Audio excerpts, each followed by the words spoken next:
இறை வார்த்தையில் இணைவோம், நம் ஆன்மீகத்தை பலப்படுத்துவோம்.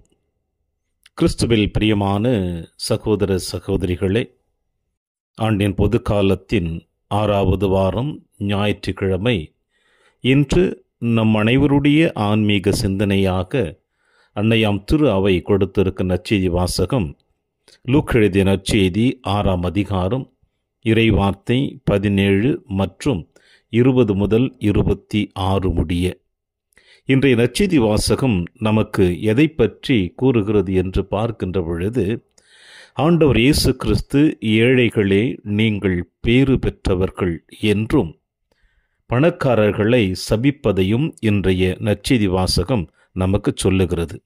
செல்வர்களோ ஐயோ உங்களுக்கு கேடு, ஏனெனில் நீங்கள் எல்லாம் அனுபவித்து விட்டீர்கள் என்று இயேசு இன்றைய நற்செய்தி வாசகத்தின் வழியாக ஏழைகளை பேறு பெற்றவர்கள் என்றும் பணக்காரர்களை ஐயோ கேடு என்றும் அவர்களை சாடுவதை இன்று நாம் காண முடிகிறது. இப்படி நாம் பார்க்கின்ற பொழுது ஆண்டவர் இயேசு கிறிஸ்து ஏழைகள் பேறு பெற்றவர்கள் என்று கூறுகிறார் என்றால், இந்த மண்ணுலகில் ஏழைகளாக வாழ்ந்து கொண்டிருந்தால் இறைவனுக்கு உரியவர்களாக நாம் இருக்க முடியுமா? நம்முடைய வாழ்விலே எந்த விதமான மாற்றங்களும் வளர்ச்சியும் இருக்கக்கூடாதா?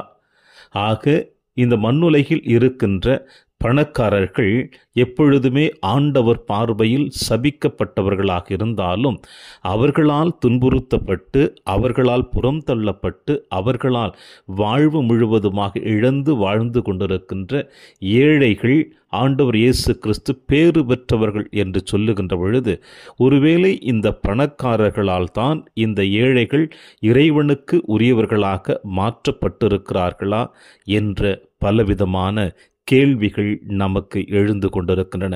அந்த வரிசையில் பார்க்கின்ற பொழுது இன்றைய முதல் வாசகம் எரேமியா புத்தகத்திலிருந்து எடுக்கப்பட்ட முதல் வாசகம் 17ஆம் அதிகாரம் இறை வார்த்தை 5 முதல் 8 முடிய. இதில் அழகாக நாம் வாசிக்க கேட்கின்றோம். ஆண்டவர் கூறுவது இதுவே.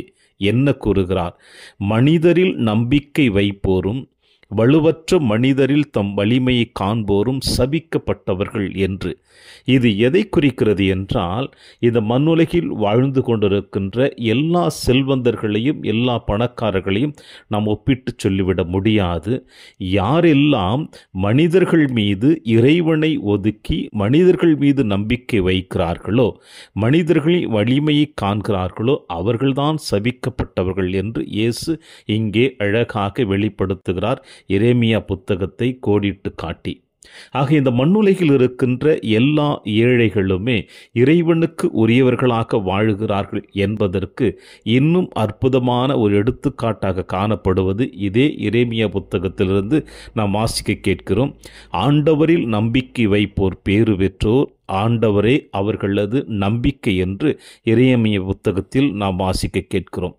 பிரியமான அன்பின் சகோதர சகோதரிகளே, இந்த மண்ணுலகில் வாழ்ந்து கொண்டிருக்கின்ற நாம் அனைவருமே இறைவனுடைய சாயலை பெற்றவர்களாகவும் இறைவனுக்கு உரியவர்களாகவும் நாம் இருக்கிறோம் என்பதில் எந்த விதமான ஐயப்பாடும் இல்லை. ஆனால் நம்முடைய வாழ்நாளிலே இறைவன் கொடுத்திருக்கின்ற அந்த ஆசீர்வாதத்தை நாம் எப்படி அதை பயன்படுத்தி கொண்டிருக்கிறோம், அதை எப்படி இறைவனுக்கும் இந்த மண்ணுலகில் வாழ்ந்து கொண்டிருக்கின்ற பிற சகோதர சகோதரிகளுக்கும் நாம் உரியவர்களாக இருக்கிறோம் என்று பார்த்தோம் என்றால், அது ஒரே ஒரு காரணம் மட்டும்தான். அது என்னவென்றால், நம்மிடம் இருப்பதை ஏழைகளோடு பகிர்ந்து கொள்வது. இல்லாதவர்களோடு நம்மிடம் இருப்பதை பகிர்ந்து கொள்ளுகின்ற பொழுதுதான் நாம் இறைவனுக்கு உரியவர்களாக வாழ்கிறோம். அழகாக சொல்லுவார்கள், ஒரு ஏழையினுடைய வழியை ஏழைதான் உணர்ந்து கொள்ள முடியும் என்று. எனவே இந்த மண்ணுலகிலே எப்படிப்பட்ட சூழ்நிலையில் நாம் இருந்தாலும், நாம் வாழ்ந்து கொண்டிருக்கின்ற காலகட்டங்களிலே நம்முடைய வாழ்வில் எப்படிப்பட்ட உயர்ந்த நிலைமைக்கு நாம் தள்ளப்பட்டிருந்தாலும், உயர்ந்த நிலைமைக்கு நாம் உயர்த்தப்பட்டிருந்தாலும், அங்கே இறைவன் நம்மோடு இருக்கிறார். இறைவனுடைய அந்த ஆசீர்வாதத்தினால் தான் நாம் இப்படி இங்கே வந்திருக்கிறோம் என்பதை எந்த ஒரு பணக்காரன் உணர்கிறானோ, ஏற்றுக்கொள்கிறானோ, அவனால் மட்டும்தான் ஏழைகளுக்கு உதவ முடியும். பிரியமான அன்பின் சகோதர சகோதரிகளே, ஆண்டவர் இயேசு கிறிஸ்துனுடைய பணி வாழ்விலே நாம் வாசிக்க கேட்டிருக்கின்றோம் வேத புத்தகத்தின் வழியாக. அது என்னவென்றால், ஏழை கைம்பெண்ணானவள் அங்கே காணிக்கை பெட்டியில் தன்னிடமிருந்த 2 செப்பு காசுகளையும் அந்த காணிக்கை பெட்டியில் இட்டாள். ஆனால் அதே காணிக்கை அருகில் இருக்கிற காணிக்கை பெட்டிகளில் பணக்காரர்கள் காணிக்கை கொடுத்தார்கள் என்று இயேசு இங்கே சொல்லுவது என்ன? ஏழை கைம்பினுடைய காணிக்கை மட்டும்தான் ஏற்றுக்கொள்ளப்பட்டது, அவர்களுடைய காணிக்கை ஏற்றுக்கொள்ளப்படவில்லை. ஏனென்றால் அவர்கள் தன்னிடமிருந்ததை இருப்பதில் கொஞ்சம் கொடுத்தார்கள். ஆனால் இந்த ஏழை கைம்பெண்ணோ தன்னிடம் இருப்பது எல்லாவற்றையும் கொடுத்து விட்டாள் என்று. இதுதான் இந்த ஏழைகள் ஆண்டவர் மீது வைத்திருக்க நம்பிக்கை. இன்னும் அதிகமாக நாம் பார்த்தோம் என்றால், ஆண்டவர் இயேசு கிறிஸ்து சொன்ன உவமைகளில் ஒன்று ஏழை லாசர் பணக்காரன் என்று.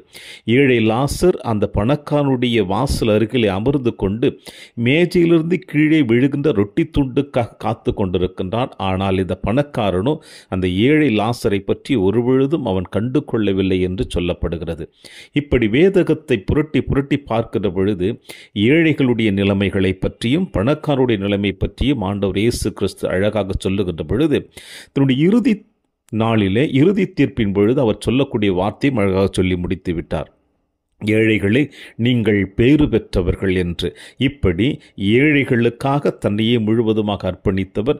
நான் பசியாக இருந்தேன், தாகமாயிருந்தேன், ஆடையின்றி இருந்தேன், சிறையில் இருந்தேன், நோயிற்றிருந்தேன், இவை அனைத்தையும் சொல்லுகின்ற பொழுது ஒட்டுமொத்த ஏழைகளுக்காக ஆண்டவர் இயேசு கிறிஸ்து பரிந்து பேசுவதை இங்கே காண முடிகிறது. ஏனென்றால் இவர்கள் மட்டும்தான் ஆண்டவர் மீது ஆழமான நம்பிக்கை வைத்திருக்கிறார்கள். எனவே இன்றைய நாளிலே அன்னையாம் திரு அவையோடு சேர்ந்து ஆண்டின் பொது காலத்தின் 6வது வாரம் ஞாயிற்றுக்கிழமை நம் அனைவருக்கும் கொடுக்கின்ற செய்தி என்ன?